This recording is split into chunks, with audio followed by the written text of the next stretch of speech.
इतने दिन बीत जाने के बाद भी सैफ अली खान पर हमले को लेकर मिस्ट्री बनी हुई। और यह मिस्ट्री इसलिए बनी हुई है क्योंकि किसी को लगता है कि जो हमलावर पकड़ा गया उस हमलावर का चेहरा उस आदमी से मैच नहीं करता जो आदमी सैफ की बिल्डिंग के सीसीटीवी फुटेज में सीढ़ियों से आते जाते दिखा था। किसी को यह लगता है कि सैफ अली खान इतनी जल्दी हॉस्पिटल से डिस्चार्ज कैसे हो गए। यह तो चमत्कार जैसा है क्योंकि आमतौर पर किसी भी सामान्य बीमारी में ठीक होने में 4-5 दिन लग जाते हैं। यहां तो सैफ को 6-6 गहरे घाव थे। इनमें 2 घाव तो इतने गहरे थे कि सर्जरी करनी पड़ी थी। गर्दन पर 10 सेंटीमीटर का चाकू का निशान था। पीठ में रीढ़ की हड्डी पर गहरा घाव था। डॉक्टर कह रहे थे कि बाल बाल बच गए। 2.5 से 3 इंच लंबा चाकू का टुकड़ा निकाला गया था। लेकिन सैफ इतने गहरे जख्मों के बावजूद इतनी जल्दी कैसे ठीक हो गए, ये लोग पूछ रहे हैं।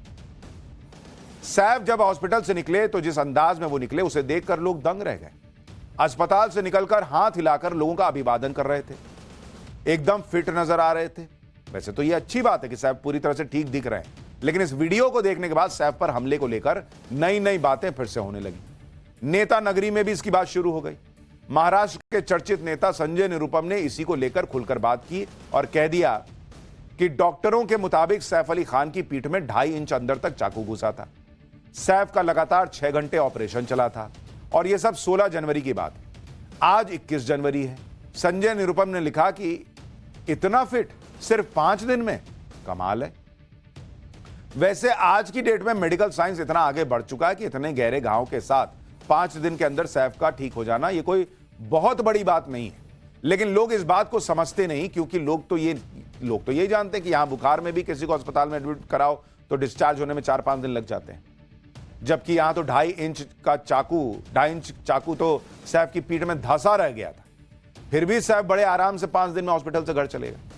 इसी वजह से संजय निरुपम ने इसकी बात की। टाइम्स नाउ भारत से बातचीत में संजय निरुपम ने क्या कहा है वो सुनिए, फिर आपको बताऊंगा सैफ पर हमले की क्या नई कहानी सामने आ गई जिसे सुनकर आप भी चौंक जाएंगे।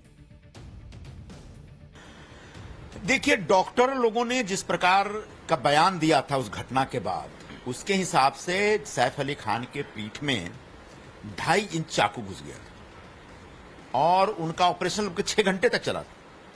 ऑटो वालों ने बताया था कि वो एक लहूलुहान अवस्था में हॉस्पिटल पहुंचाए गए।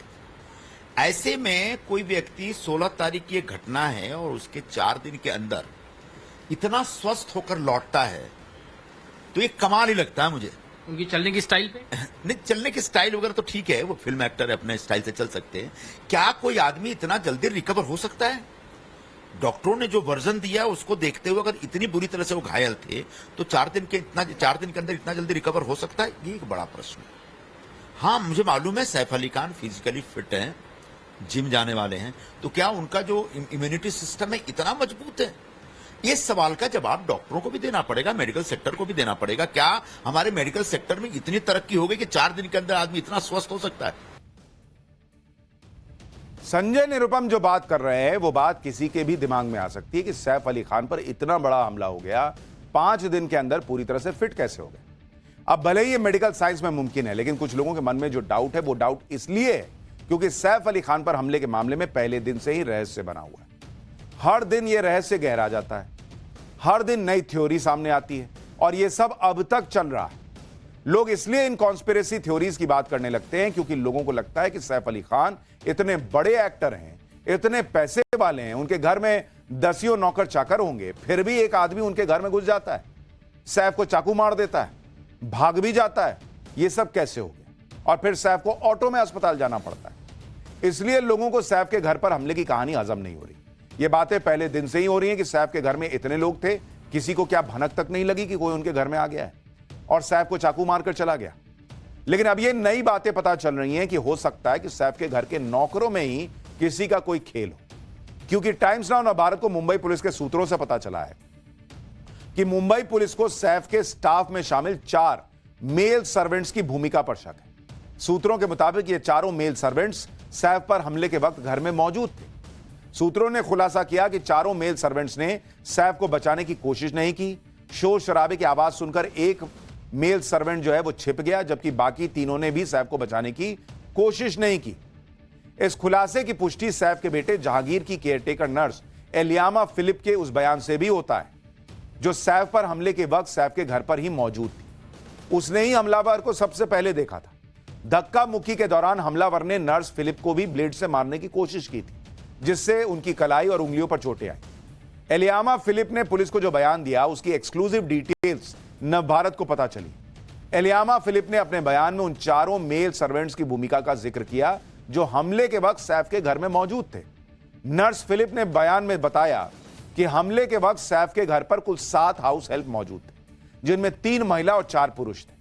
हमलावर ने जब सैफ पर चाकू से हमला किया तो तीनों महिला हाउस हेल्प चिल्लाने लगी। एक महिला केयरटेकर जहांगीर को लेकर कमरे से बाहर भागने में सफल रही।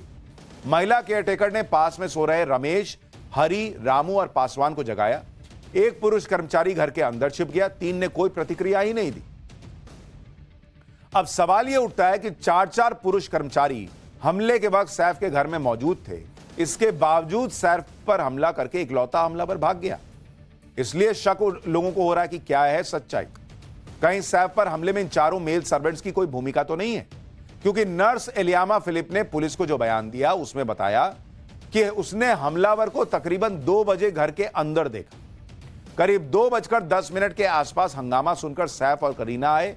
अगले 10 से 15 मिनट तक सैफ की हमलावर से हाथापाई हुई। तो फिर कैसे ऐसा कैसे हो सकता है कि जब घर में हंगामा चल रहा था, लोग चिल्ला ही रहे होंगे, तब भी घर में ही सो रहे रमेश, हरी, रामू, पासवान की नींद ही नहीं टूटी, और जब उन्हें जगाया गया तब भी उन्हें सैफ को बचाने या हमलावर को पकड़ने की कोशिश क्यों नहीं की उन्होंने? महिलाओं को हमलावर का सामना करते हुए देखने के बावजूद चारों तमाशबीन क्यों बने रहे? सूत्रों के मुताबिक पुलिस ने जब चारों से ये सवाल पूछे तो चारों गोल मटोल जवाब देने लगे, लेकिन पुलिस इनके जवाब से संतुष्ट नहीं है और पुलिस ने चारों को संदिग्धों की लिस्ट में डाल रखा है। सैफ पर हमले को लेकर अलग अलग थ्योरीज तो चली रही, साथ ही यह चर्चा भी बहुत तेजी से चल रही है कि इस केस की जांच में भी कई झोल है, क्योंकि पुलिस ने सैफ पर हमले के वक्त मौजूद हाउस हेल्प्स के जो बयान दर्ज किए वो रियलिटी से मैच नहीं हो रहे। आप देखिए कि पुलिस को दिए बयान में केयरटेकर ने कहा कि उसने हमलावर को टोपी लगाए हुए देखा, लेकिन सीसीटीवी फुटेज में साफ दिख रहा है कि सैफ के घर से भागते हुए हमलावर ने टोपी नहीं पहनी हुई है। केयरटेकर ने दावा किया था कि सैफ को हॉस्पिटल उनका बेटा इब्राहिम लेकर गया, लेकिन डॉक्टर्स ने कहा कि सैफ के साथ तो सिर्फ छोटा वाला बेटा तैमूर आया था। केयरटेकर के मुताबिक सैफ पर हमले के वक्त करीना भी मौजूद थी, लेकिन यह भी फैक्ट है कि अस्पताल जाते वक्त करीना सैफ के साथ नहीं थी। यानी सवाल खत्म ही नहीं हो रहे। ऐसी कई थ्योरीज हैं जो सैफ पर हमले की मिस्ट्री को बढ़ा रही, लेकिन मुंबई पुलिस कह रही है कि उसने सैफ पर हमले का केस सॉल्व कर लिया है। मंगलवार को पुलिस गिरफ्तार आरोपी को लेकर सैफ के घर पहुंची थी, क्राइम सीन को रिक्रिएट किया था। पुलिस का दावा है कि 30 साल के मोहम्मद शफीकुल इस्लाम ने ही सैफ के घर में चोरी करने के लिए वो घुसा था और उसने ये बात कबूल कर ली है कि सैफ के साथ उसकी बहस हुई। इसके बाद उसने चाकू से हमला किया। पुलिस का दावा है कि सैफ जिस बिल्डिंग में रहते हैं उसकी सीढ़ियों पर लगे सीसीटीवी कैमरे में जो शख्स रिकॉर्ड हुआ था, आरोपी शरीफुल वही शख्स है। लेकिन इस बात को लेकर भी सवाल उठ रहा है।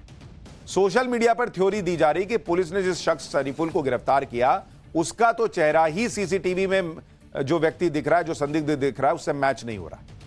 सबूत के तौर पर लोग सोशल मीडिया पर गिरफ्तार आरोपी शरीफुल और सीसीटीवी में दिख रहे संदिग्ध के चेहरे की तस्वीरें पोस्ट कर रहे हैं और कह रहे हैं कि दोनों की शक्लें तो बिल्कुल भी नहीं मिलती। आप देखिए भाई, पहले दिन ये आदमी भी पकड़ा गया था, बाद में कहा गया कि ये वो नहीं है जिसकी तस्वीर अभी आप देख रहे थे। अब सीसीटीवी वाले को देखिए और इसको देखिए, तो पब्लिक अपनी अपनी थ्योरी गढ़ रही है सोशल मीडिया पर कि ये मैच ही नहीं हो रहा चेहरा। सीसीटीवी में दिखते शख्स से और इस व्यक्ति के चेहरे की तस्वीर को देखकर लोग कह रहे हैं ये दोनों सेम व्यक्ति है ही नहीं।